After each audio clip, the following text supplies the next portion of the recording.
Hi students, myself Pradeep Shande. Welcome to my YouTube channel MyDG Creation. Learn Science with Ease. Today we are going to study class 10th Science and Technology part 2nd and chapter 2nd life process in living organism. Previously we are studied living organism and life process. Second point is living organism and energy production. Third point, some nutrients and energy efficiency. Now we will see the next and important points, that is cell division, a life process. So let's begin.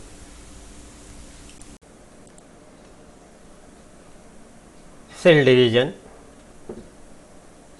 an essential life process. Before that, you have some questions. Can you tell what happens to the cell of injured tissue? आपल्याला जखमा होतात तेव्हा त्या ठिकाणच्या पेशीचं काय होतं? Whether new cells are form during healing of wound. झालेली जखम बरी होताना तिथे नवीन पेशी तयार होतात का? Do the plant get injured when do you pick the flower? How are those wound healed? आपण जेव्हा एखाद्या झाडाचं फूल तोडतो तेव्हा त्यांना जखमा होतात का आणि त्या जखमा कशा भरून निघतात? How does the growth of any living organism occur? Does the number of cell in their body increases and if yes how? सजीवाची वाढ होते ती कशी होते? त्यांच्या सेलची संख्या वाढते का आणि वाढत असेल तर ती कशी? How the new individual of species is form from existing one of the same species. एका सजीवापासून त्याच प्रजातीचा दुसरा सजीव कसा निर्माण होतो? थोडं आठवून बघा, आणि नसेल आठवत तर आपण या सगळ्या प्रश्नाची उत्तरे पुढे मिळवणार आहोत. Before study of cell division we should know the structure organisation of cell that we have studied earlier. आपण अगोदर सेल म्हणजे काय, ते कशा प्रकारचं ऑर्गनायझेशन आहे याचा थोडा विचार करणं गरजेचं आहे. Each cell has a nucleus. Beside other cell organelles are also present. सेलमध्ये काय असतं? एक न्यूक्लियस असतं आणि या न्यूक्लियस सोबतच अदर ऑर्गॅनेल्स असतात. न्यूक्लियस आहे, सायटोप्लाझम आहे, मायटोकॉन्ड्रिया आहे, व्हॅक्युल्स आहेत. हे वेगवेगळ्या प्रकारचे ऑर्गॅनेल्स सुद्धा त्यामध्ये असतात. जर प्लॅन्ट सेल असेल तर क्लोरोप्लास्ट असेल, रायबोझोम्स असतील, वेगवेगळ्या प्रकारचे ऑर्गॅनेल्स आपल्याला सेलमध्ये दिसतील. मागच्या इयत्तेमध्ये आपण त्याचा अभ्यास केलेला आहे. There are 2 types of cell division as mitosis and meiosis. तर सेल आहे, सेलचं विभाजन होतं, पेशी विभाजन होतं, आणि पेशी विभाजन झालं की त्या सजीवाची वाढ होते. तर हे सेल डिव्हिजन होत असताना कोणत्या 2 प्रकारच्या क्रिया होतात त्यामध्ये?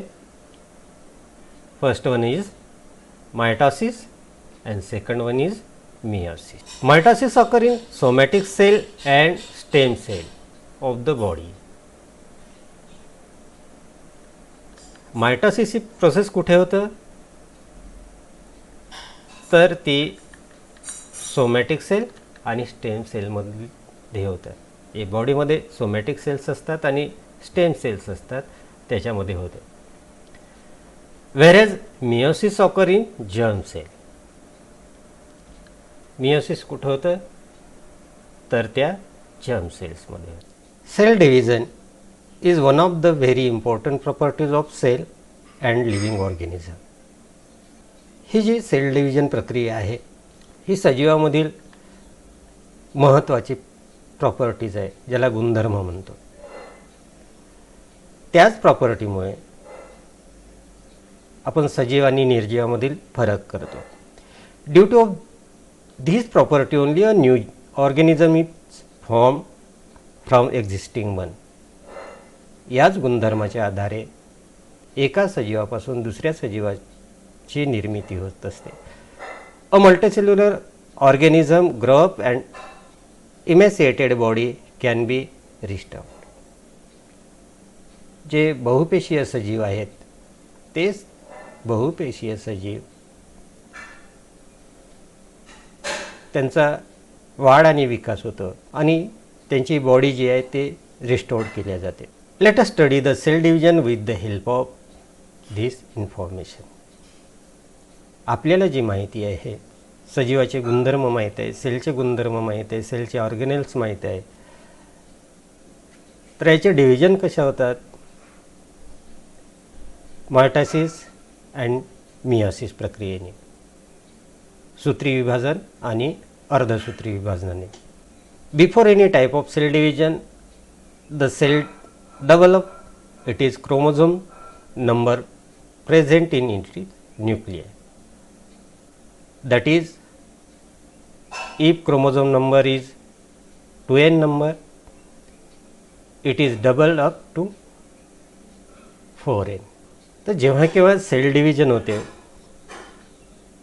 तेव्हा प्रत्येक सेलमध्ये क्रोमोझोम्स असतात. हे क्रोमोझोम्स कुठे असतात? न्यूक्लियसमध्ये. तर न्यूक्लियसमध्ये जर क्रोमोझोम्स हे 2n नंबर असेल,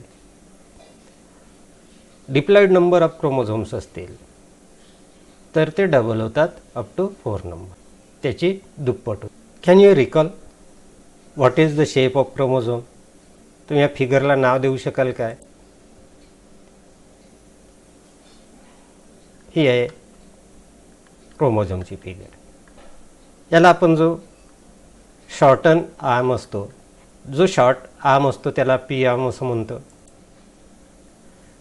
सेंटर जे असतं त्या सेंटरला सेंटोमियर असं म्हणतो.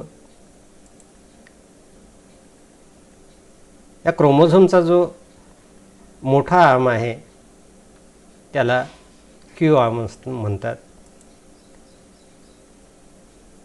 आणि हा जो क्रोमोझोम्स तयार झालेला असतो हा DNA धागे असतात. ह्या सर्व मिळून क्रोमोझोम्स तयार झालेला असतो. A pair of each type of chromosome is present in 2n condition, whereas single chromosomes of each type is present in n condition and their structure is like the one shown in figure given beside. आपल्याला ही आकृती दिसते. तर हे chromosomes कसे असतात? 2n number. हे एक आहे n नंबर ऑफ क्रोमोझोम. होया मायटॉसिस. मायटॉसिस म्हणजे काय? ही झाली क्रोमोझोमची आकृती. सेलचं डिव्हिजन कसं होतं? 2 प्रकारे होतं, जसं मायटॉसिस आणि मियोसिस. तर त्यातला पहिला घटक पाहूया. First one is mitosis. Somatic cell and stem cell divided by mitosis, ज्याला आपण सूत्री विभाजन म्हणतो. या सूत्री विभाजनाने सोमॅटिक सेल जे आहेत, स्टेम सेल जे आहेत त्या डिवाइड होतात. Mitosis is completed through 2 main steps. Those 2 steps are karyokinesis, nuclear division, and cytokinesis, cytoplasmic division. Mitosis जी प्रक्रिया होते ती 2 पायऱ्यांनी होते, 2 स्टेपनी होते. पहिली स्टेप्स कोणती? कॅरिओकायनासिस. आता कॅरिओकायनासिस न्यूक्लिअर डिव्हिजन, न्यूक्लियसचं डिव्हिजन होतं. पहिल्यांदा काय होतं, पहिल्या स्टेपमध्ये न्यूक्लियसचं डिव्हिजन, जे सेलमध्ये न्यूक्लियस आहे त्या न्यूक्लियसचं डिव्हिजन होतं. देन सायटोकायनासिस मीन्स सायटोप्लाझ्मिक डिव्हिजन, पेशीद्रव्याचं विभाजन. Karyokinesis is completed through 4 steps. यामधल्या ज्या दुसरी स्टेप आहे, पहिली स्टेप आहे कॅरिओकायनासिस. हे कॅरिओकायनासिस किती स्टेपनी होतं, 4 स्टेपनी. तर त्याच्यातली 4 स्टेपमधली पहिली प्रोसेस कोणती, first one is prophase. In prophase condensation of basically thin thread like chromosomes start. Due to this they become short and thick and they start to appear along with their pairs of sister chromatids. हे जे केंद्रकात chromosomes असतात ते thread likes असतात, बारीक बारीक threads असतात. तर हे काय होतात, कंडेन्स होतात, जाड होत जातात, शॉर्टन अँड थिक होत. आणि ह्या क्रोमोझोम्समधील जे क्रोमॅटाइड्स आहेत, सिस्टर क्रोमॅटाइड्स आहेत, ते क्रोमॅटाइड्स पेअरमध्ये ॲपियर होण्यास सुरुवात होते. या प्रक्रियेला आपण म्हणतो prophase. Centriole duplicate and each centriole moves to opposite pole of the cell. ह्या क्रोमोझोममधील सेंट्रिओल आहे, आपण सेंट्रिओल पाहिलं कुठे असतं, सेंटरमध्ये असतं क्रोमोझोमच्या. ते काय होतं, डुप्लिकेट होतं आणि हळूहळू हे एका पोलकडे, एका भागाकडे मूव्ह होतं. Centriole duplicate and each centriole moves to opposite pole of the cell. Centriole duplicate होतात आणि अपोजिट पोलकडे सेलच्या ओढली जातात. Nuclear membrane and nucleolus start to disappear. सेलमधलं जे न्यूक्लियस आहे, न्यूक्लियस मेम्ब्रेन आहे, ते न्यूक्लियस मेम्ब्रेन हळूहळू डिसॅपियर व्हायला लागतात. या प्रक्रियेला आपण प्रोफेज असं म्हणतो. आता दुसरी फेज कोणती आहे, metaphase. Nuclear membrane completely disappear in metaphase. Chromosomes complete their condensation and become clearly visible along with their sister chromatids. तर या ठिकाणी जे कंडेन्स होत गेले क्रोमोझोम्स, ते न्यूक्लिअर मेम्ब्रेन डिसॅपियर होतं आणि हे जे न्यूक्लियस आहे, ते क्रोमोझोम्स आहेत, ते क्लिअरली विजिबल होतात. इथे आपण पाहतो की हे सेंट्रलमध्ये आलेले आहेत आणि क्लिअरली विजिबल आहेत. आपल्याला क्रोमोझोम्समध्ये क्रोमॅटाइड्स दिसतात, फर्स्ट वन, सेकंड वन. इथे 2-2ची पेअर आहे. All chromosomes are arrange parallel to equatorial plane, central plane of the cell. ह्या सगळ्या ज्या क्रोमोझोम्स आहेत हे सेंट्रल पोलला एकत्र येतात. या स्थितीला आपण मेटाफेज असं म्हणतो. Special type of flexible proteins fibre, spindle fibres are found between centromere of each chromosomes and both centriole. तर याच्यामध्ये जे आहे सेंट्रिओल आणि क्रोमोझोम्स यांना जोडणारे प्रोटीन्स फायबर्स असतात. एक स्पेशल टाईपचे फ्लेक्झिबल फायबर्स तयार होतात. Anaphase. Third phase is anaphase. In anaphase centromeres split and their by sister chromatids of each chromosome separate and they are pulled apart in opposite direction with the help of spindle fibers. तर मेटाफेजमध्ये हे जे सेंटरला होते तर हे वेगवेगळे होण्यास सुरुवात होते. कशाच्या मदतीने? ह्या फायबरच्या मदतीने. याची जोडी होती, क्रोमोझोमची जोडी होती, ती काय झाली, हळूहळू वेगवेगळे व्हायला लागले. Separated sister chromatids are called as a daughter chromosomes. जे क्रोमोझोम्स होते त्याचे 2 पेअर होते, ज्याला आपण सिस्टर क्रोमॅटाइड्स म्हणतो. तर हे वेगवेगळे होण्यास मदत होते, सेपरेट होतात.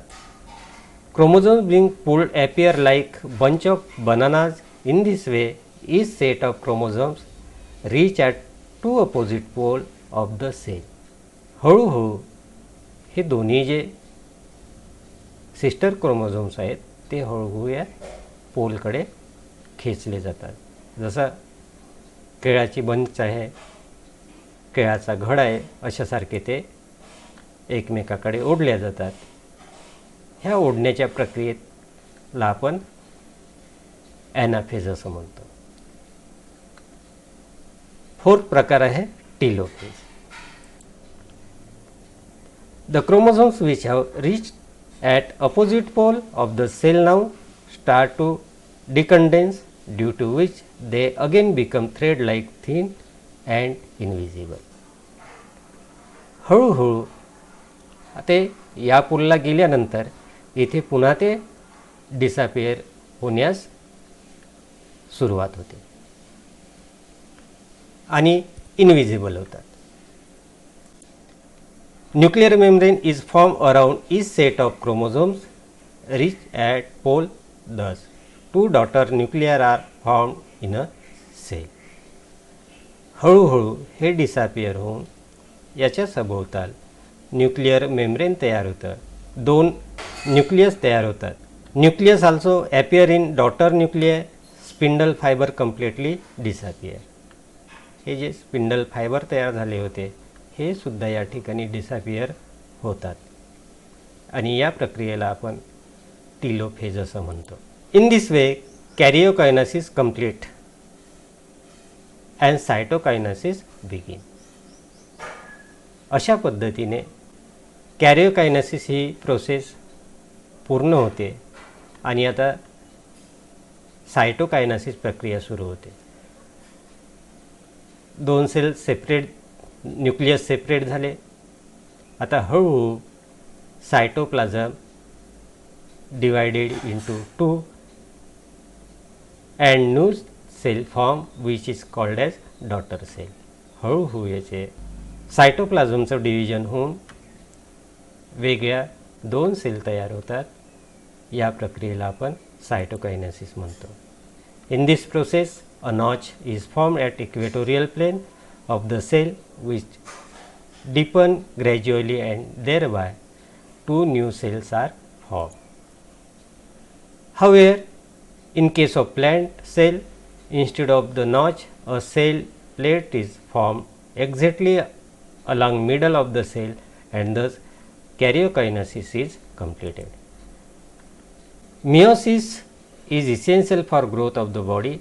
Beside it necessary for restoration of emaciated body, wounds, healing, formation of blood cell, etc. Mitosis ही प्रक्रिया आपल्या शरीराची वाढ होण्यासाठी एक महत्त्वाची प्रक्रिया आहे. तसंच it necessary for restoration of emaciated body. जखमा झाल्या असतील, फॉर्मेशन ऑफ ब्लड सेल आहे, ह्या सुद्धा सगळ्या प्रक्रिया होण्यासाठी, जखमा भरून येण्यासाठी या प्रक्रियेची अत्यंत आवश्यकता. Meiosis.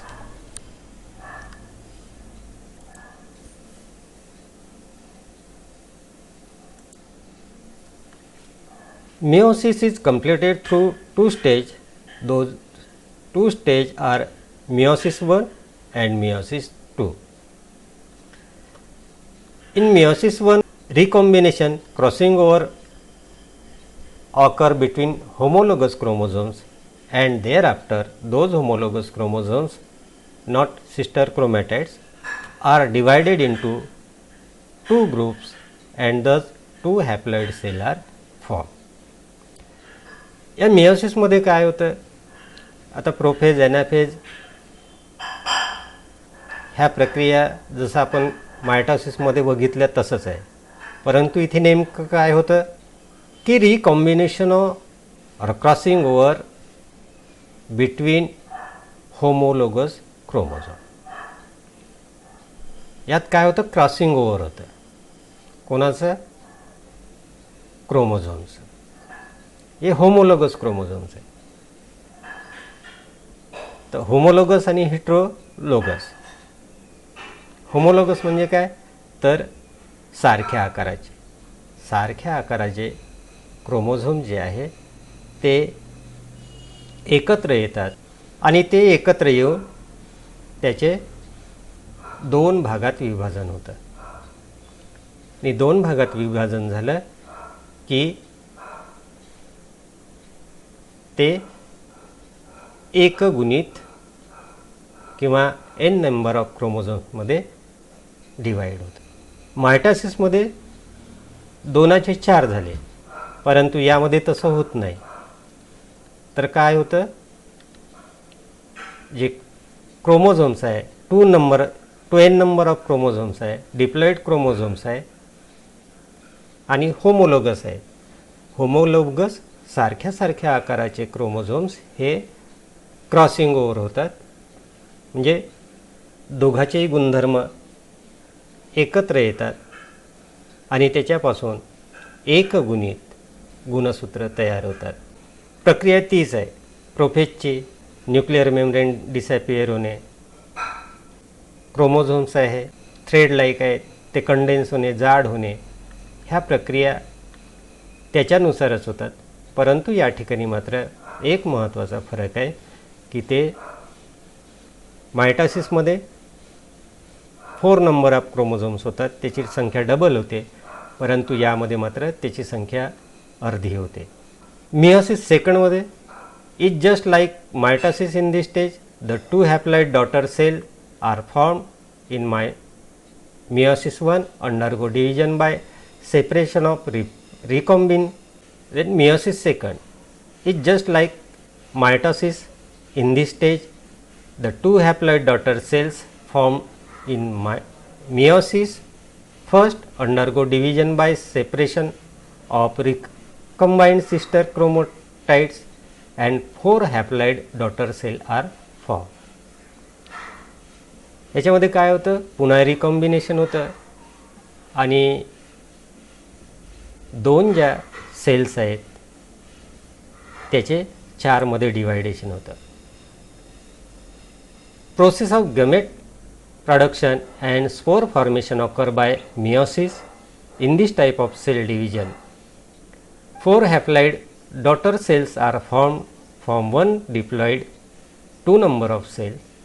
During this cell division, crossing over occur between the homologous chromosome and thereby genetic recombination occur. जेव्हा ही मिओसिस प्रक्रिया होते ती प्रक्रिया त्या प्रक्रियेने 4 प्रकारचे n नंबर ऑफ क्रोमोझोम्स तयार होतात आणि हे प्रोसेस गमेट फॉर्मेशनसाठी किंवा स्पोर फॉर्मेशनसाठीच होते. सेल डिव्हिजन किंवा पेशीची संख्या वाढवण्यासाठी ही मिओसिस प्रक्रिया होत नाही, तर स्पोर फॉर्मेशन आहे, गमेट फॉर्मेशन आहे, या प्रक्रियेसाठी ही मिओसिस प्रक्रिया उपयोगाची असते. सेल डिव्हिजन होताना क्रॉसिंग ओव्हर होतं, त्याच्यामुळे जेनेटिक जे मटेरियल आहे ते जेनेटिक मटेरियल प्रत्येक n नंबर ऑफ क्रोमोझोम्समध्ये आलेले असतात. Due to this all the 4 cells are generally different from parent cell and from each other too. आणि त्याच्यामुळे प्रत्येक गमेट्स, प्रत्येक स्पोर हा त्याच्या पॅरेंट सेलपासून वेगळा असतो. अशा तऱ्हेने n नंबर ऑफ क्रोमोझोम्स तयार झाले की एकतर ते फिमेल गॅमेट असेल, मेल गॅमेट असेल, हा n number of chromosome male गमेट्सची किंवा फिमेल गमेट्सची ते कॉम्बिनेशन होऊन डिप्लॉइड नंबर ऑफ क्रोमोझोम्स नवीन पिढीमध्ये तयार होतात. अशा प्रकारे मिओसिस, मायटासिस आपण या ठिकाणी समजून घेतलेलं आहे. धन्यवाद विद्यार्थी मित्रांनो. पुढे भेटूया नवीन चॅप्टरसहित. तोपर्यंत धन्यवाद.